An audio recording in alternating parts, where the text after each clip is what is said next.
और आगे की कार्यकारिणी है वो जिले की मीटिंग में बढ़ती रहेगी।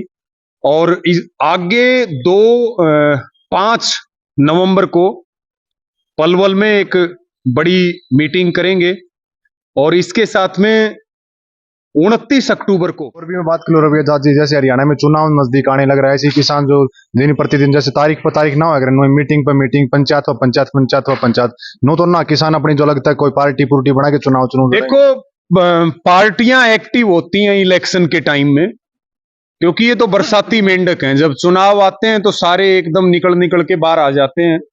और किसान संगठन वो किस पार्टी को मतलब सपोर्ट करेंगे या नहीं करेंगे? हमारा काम देखिए, संगठन कोई भी हो, संगठनों का काम सरकार की चापलूसी करना नहीं होता।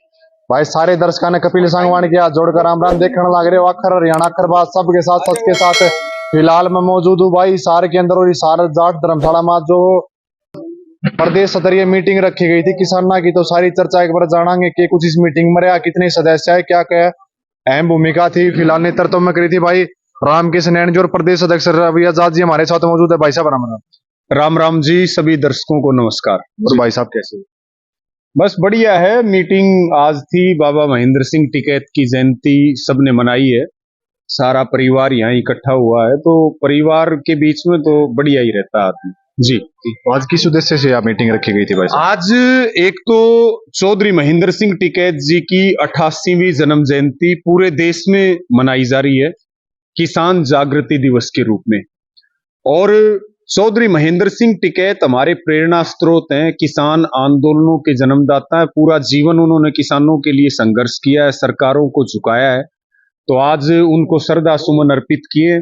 और हरियाणा के अलग अलग जिलों से जो भारतीय किसान यूनियन की कार्यकारिणी है, पदाधिकारी, कार्यकर्ता है, नौजवान साथी हैं, वो यहाँ आए, तो सबने श्रद्धांजलि दी है, एक संकल्प लिया है लड़ाई को मजबूत करने का। और उसके बाद 9 अक्टूबर को दुष्यंत चौटाला के कार्यालय उचाना में किसान महापंचायत है, संयुक्त किसान मोर्चा की। और उसका मुद्दा है, एक तो फसलें खराब हुई हैं, एक तरफ जो है बाढ़, दूसरी तरफ सूखे की चपेट, कपास जो है वो गुलाबी सुंडी की चपेट में आ गई, 80% से ज्यादा कपास की फसल बर्बाद हो रही है। धान जो है वो बाढ़ के कारण, सूखे के कारण, मंडियों में जो अव्यवस्था है, पोर्टल के नाम पे किसान की फसल नहीं बिक रही है। बाजरा किसान मंडी में लेके जाता है, धान किसान मंडी में लेकर के बैठा है, कपास जो है वो लेकर के मंडी में जाता है तो उसके ऊपर कटौती की जाती है। मेरी फसल मेरा ब्यौरा पोर्टल के ऊपर जो है सरकार प्रशासन कहता है डाटा नहीं मिल रहा है, फिर किसान अपनी फसल को औने पौने दाम में बेचता है। धांधली बहुत चल रही है पोर्टल पे। फिर जो फसलें खराब हो रही है, सरकार कह रही है इनकी वीडियो फोटो डालो। तो ये सारे जो मुद्दे हैं, इन मुद्दों को लेकर के दुष्यंत चौटाला के कार्यालय पे 9 अक्टूबर को किसान महापंचायत होगी, वहां फैसला लिया जाएगा। और इसके साथ में एक ज्ञापन यहां दिया है, तहसीलदार आए थे मीटिंग में, और वो ज्ञापन है हिसार जिले में जो सूखे के कारण फसल बर्बाद हुई है उनके मुआवजे और क्लेम के लिए। उसका 2 हफ्ते का अल्टीमेटम दिया, 2 हफ्ते तक किसानों की मांग पूरी नहीं हुई तो फिर यहां पे एक पंचायत करेंगे, जो ये मिनी सेक्रेटेरिएट है इसके सामने, और यहां भी आंदोलन किसानों का चलेगा। और तमाम तरह के संगठन विस्तार के मुद्दे हैं। हिसार जिले की कार्यकारिणी का पुनर्गठन हुआ है, भाई रामकेश नैन जो हमारे युवा के जिला अध्यक्ष हैं, उनको दोबारा जिम्मेवारी दी गई है 3 साल के लिए। और आगे की कार्यकारिणी है वो जिले की मीटिंग में बढ़ती रहेगी। और आगे 5 नवंबर को पलवल में एक बड़ी मीटिंग करेंगे। और इसके साथ में 29 अक्टूबर को जींद में संयुक्त किसान मोर्चे का एक बड़ा कन्वेंशन है। फिर 26, 27, 28 तारीख को चंडीगढ़ में 3 दिन का धरना प्रदर्शन है। एमएसपी गारंटी कानून, किसान की कर्ज माफी, किसानों की पेंशन, लखीमपुर खीरी का कांड और तमाम वादे जो दिल्ली से लौटते वक्त केंद्र की सरकार ने किए थे। तो ये सारे कार्यक्रम चल रहे हैं, धरने, प्रदर्शन, पंचायतें, बैठकें। और आगे के तो बताते रहेंगे, इतने तो बहुत हैं जी। और भी मैं बात करूँ रवि आजाद जी, जैसे हरियाणा में चुनाव नजदीक आने लग रहा है, ऐसे किसान जो दिन प्रतिदिन जैसे तारीख पर तारीख ना हो, अगर मीटिंग पर मीटिंग, पंचायत पर पंचायत, पंचायत पर पंचायत, नो तो ना किसान अपनी जो लगता है कोई पार्टी पुर्टी बना के चुनाव चुनाव देखो, पार्टियां एक्टिव होती हैं इलेक्शन के टाइम में, क्योंकि ये तो बरसाती मेंढक हैं। जब चुनाव आते हैं तो सारे एकदम निकल निकल के बाहर आ जाते हैं। और दूसरी बात यह है कि पार्टियां हमारा भला नहीं कर सकती, सरकार हमारा भला नहीं कर सकती। हमारा भला आंदोलन कर सकता है, हमारा भला संगठन कर सकता है। राजनीतिक पार्टियां जो है वो स्वार्थी बन के काम करती हैं और संगठन जो है वो सेवार्थी बन के काम करते हैं। तो हम तो सेवार्थी लोग हैं, तो वो अपना कार्यक्रम चलाएंगे चुनाव का। और एक समय होता है जब चुनाव सिर के ऊपर हैं, तो इस समय पे कम मेहनत भी ज्यादा फल देगी।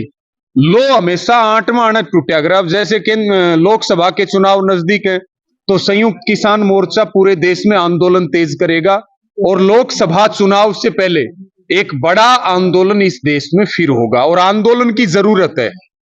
आज आप देखिए कि जो चीज कॉरपोरेट की फैक्ट्री से निकलती है वो एमआरपी पे बिकती है और किसान के खेत से जो फसल निकलती है उसका एमएसपी भी किसान को नहीं मिल रहा है।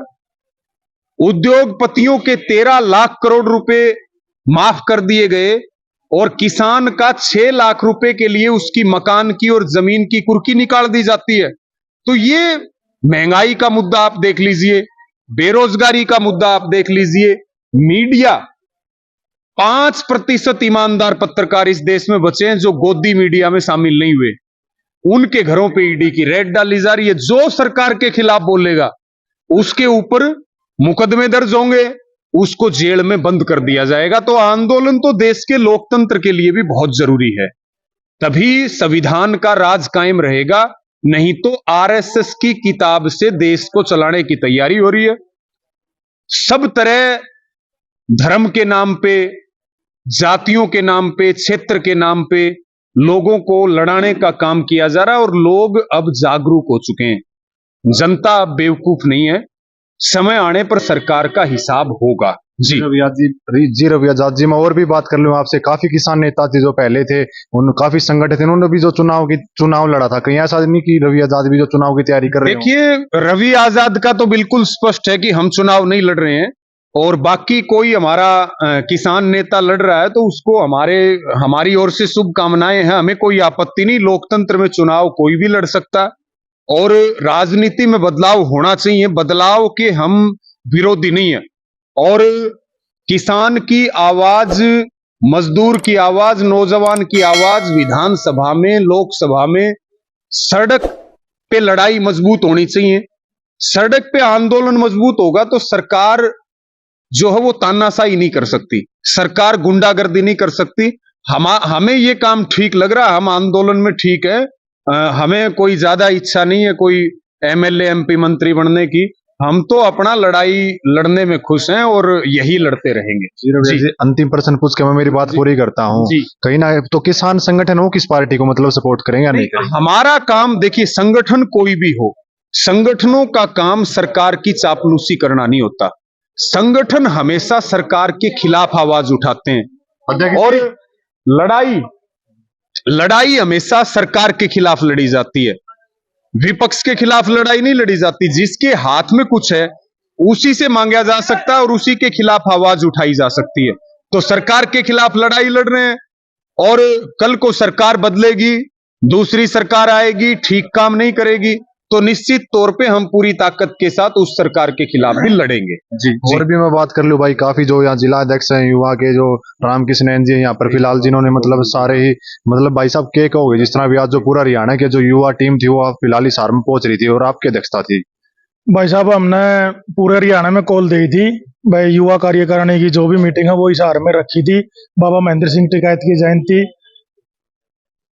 आज थी और इसी मौके पे सारे साथी जितने भी युवा संगठन, भारतीय किसान युवा की कार्यकारिणी, सारे साथी यहाँ पहुंचे थे। पहले तो आपके माध्यम से मैं सभी साथियों को धन्यवाद देता हूं। उसके साथ आज हिसार की युवा कार्यकारिणी का दोबारा गठन किया है और हमने एक डीसी को मुख्यमंत्री के नाम ज्ञापन दिया है। एक तो जो उसमें मांग थी हमारी 2022 का जो खरीफ का फसल नुकसान थी उसमें 68 गाँव का आज भी क्लेम बाकी है।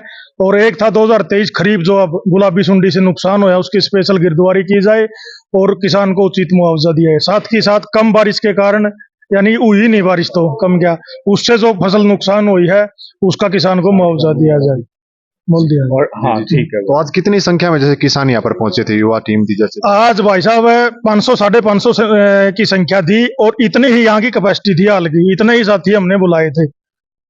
संख्या की बात तो जितने भी जरूरत पड़ेगी जिस हिसाब से जरूरत पड़ेगी इतनी संख्या कर लेंगे, संख्या की कोई दिक्कत नहीं। मार्गन से और भी- संख्या है जी। लड़ाई संख्या से ही लड़ी जाती है भाई। सरकार लोग बनती एक्टिव है, थे, कितने सरकार बनती है वोट से, आंदोलन चलते हैं संख्या से। किसान की अगुवाई लोग। हाँ तो और संख्या भी की काफी कोई दूर दूर से जो बड़ी किसान बात है। संगठन के या किसान यहाँ पहुंचे उनसे राम राम जी। राम राम जी। क्या नाम है जी? बबलू हुड्डा, जिला फरीदाबाद, गांव जालपुर। फरीदाबाद से आए हो? जी जी जी। क्या कहेंगे जैसे भी आज हिसार के अंदर पहुंचे थे अभी आप रवि आजाद भाई से इलेक्शन की बात कर रहे थे, हमारा तो स्पष्ट कहना है एमएसपी नहीं तो वोट नहीं।